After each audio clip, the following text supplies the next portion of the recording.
The occupational health and safety accident we investigated is Fernie's ice rink accident that killed 3 men. My name is Arpita and my partners are Mahisha and Kunal. We're going to begin the presentation by providing a little background about the incident in Fernie and also explain the dangers of colorless and chemicals and hazards in general in the workplace. On October 3rd, 2017, the city of Fernie announced that their ice rink arena will be closed for emergency maintenance. Fernie is a very small city with about 5,000 people and is considered a very tight-knit community. This ice rink is actually the only indoor arena in the entire city, and it's where citizens gather to watch hockey games, learn how to skate, and even have community playoffs. Later on in the day on October 3rd, a colorless gas with a very sharp smell leaked in the arena while 3 workers were doing maintenance work on ice-making equipment. Apparently, the valves in the system were broken that caused the leak. The city suspects that this was an ammonia leak because ammonia is used as a cooling agent in most Canadian arenas. In Ontario alone, it's featured in roughly 80% of ice rinks. So what makes this chemical so dangerous? Scientists responded to the news of the incident expressing exactly how toxic ammonia is. They say that it can kill you in less than 30 seconds in high concentrations, and when excessive amounts enter the central nervous system, the brain's defenses are severely challenged, which causes cognitive impairment, which then causes seizures, coma, and even death. When we examined the factors that could have caused the death of these 3 workers, we considered many different factors, such as how concentrated were the levels of ammonia, or what was the size of this space where the coolant system were, or the space where the workers were conducting maintenance work. Was there actual ventilation, or what was the amount of ventilation? Were the workers even wearing sufficient personal protective equipment that's required to conduct such work? Because if your skin or lungs get in touch with large amounts of concentrated ammonia, it usually results in excessive burns and ultimately death.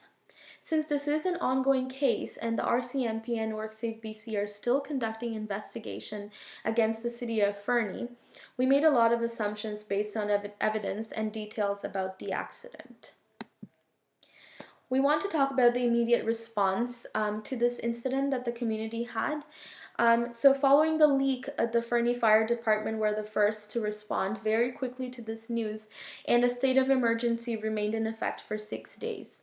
About 60 homes nearby were evacuated as a precautionary measure. WorkSafe BC, police, and ambulance were all present shortly after to investigate and clean up the arena. And following a very thorough investigation of the arena and the 60 homes that are located near the arena, it was believed that continuous air quality monitoring was necessary for the safekeeping of residents, as residue of the chemical also has the potential to cause serious health risks. We want to talk a little bit about how common ammonia leaks are, since they're so widely used across Canada. So according to reports, this is the first fatal ammonia leak in Canada.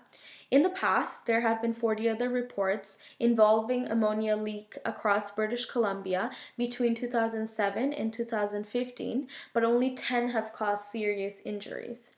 Some of these injuries were second-degree burns, some were injuries to workers' eyes, ears, and respiratory systems. In other Canadian arenas, from 1991 to 2017, some leaks have been so substantial that there were reports of forced evacuation of up to 325 people. The problem here is that in Canada, there is not a national standard for how often refrigeration plants containing ammonia should be inspected or how frequently they should be replaced. The lack of inspection and the age of the coolant system are contributing factors to this incident that killed these 3 men. To investigate farther, the stakeholders that were involved in this tragic incident are the City of Fernie, in other words, the municipal government who owns and operates the arena, and the 3 dead men. The dead victims were identified as City of Fernie workers Wayne Hornquist and Lloyd Smith, and a contractor from Calgary named Jason Podolsky. Apparently, the two city workers were considered experts because they knew most about the ring's refrigeration system and had been working on these cooling systems their whole lives. Local residents have not only lost trust in their government, but they're angry and they're frustrated because the ongoing investigation by RCMP and WorkSafe BC showed that the city's negligence might have been the reason behind the deaths of these three men. Because it was the facility's responsibility to ensure that the refrigerant system was in an unconfined space and the valves which caused the leak were not broken.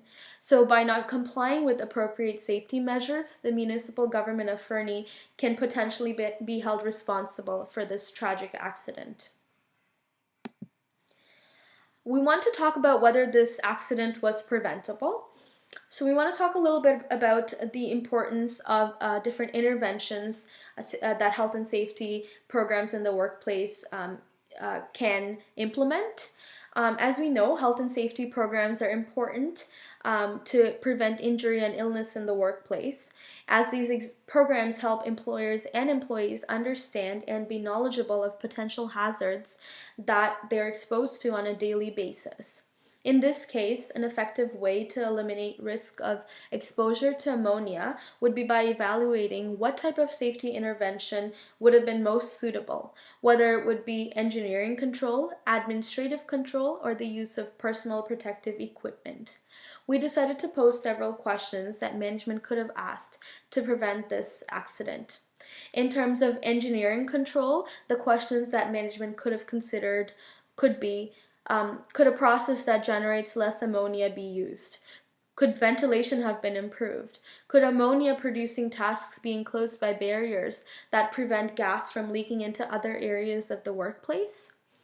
In terms of administrative interventions, some questions management could have considered were, can warning signs be posted in the work area? Can signs explaining ammonia exposure symptoms be posted? Can written safe work procedures be posted? Or can a 24-hour continuous ammonia monitor be connected to an alarm system? Thirdly, and most importantly for this case particularly, were these expert workers even wearing sufficient personal protective equipment? Because personal protective equipment worn by individuals is essential to reduce exposure, such as contact with chemicals or exposure to noise. The purpose is to reduce employee exposure to hazards when engineering and administrative controls are not feasible or effective to reduce these risks to acceptable levels. Some questions management could have considered were, do workers have the required respirators, eyewear, and protective clothing? Has personal protective equipment been tested to make sure it's working properly? In this case, since the city did announce prior to the incident on their Facebook accounts that the ice rink was going to be closed due to emergency maintenance, we're not sure if wearing conventional personal protective equipment was really enough to save these expert workers' lives. Before we end the presentation, we would like to provide some recommendations to prevent future ice rink accidents. So this incident in Fernie has put an emphasis on the importance of changing the safety codes, policies, and training standards to ensure that ammonia used in ice rinks is handled properly. As previously mentioned, approximately 2,500 ice rinks across Canada uses ammonia-based cooling systems. Therefore, the government needs to implement stricter policies for carrying out inspections and regulatory duties. Those responsible for management of ice rinks must be aware of how old the cooling systems are and be knowledgeable about how often they must be replaced. Another recommendation we would like to provide would be to switch to glycol-based coolant because it has little to no risk on human bodies. This ensures that ice rinks are well maintained, but also ensures that it's safe for those skating and for those working on refrigerants. We also strongly recommend utilizing high-performing ventilation systems, as well as implementing a system whereby daily inspections are conducted by contractors or engineers of facilities. This will allow early detection of problems, and therefore facilities will have enough time to take appropriate measures to prevent any serious accidents like the one from Fernie from occurring again.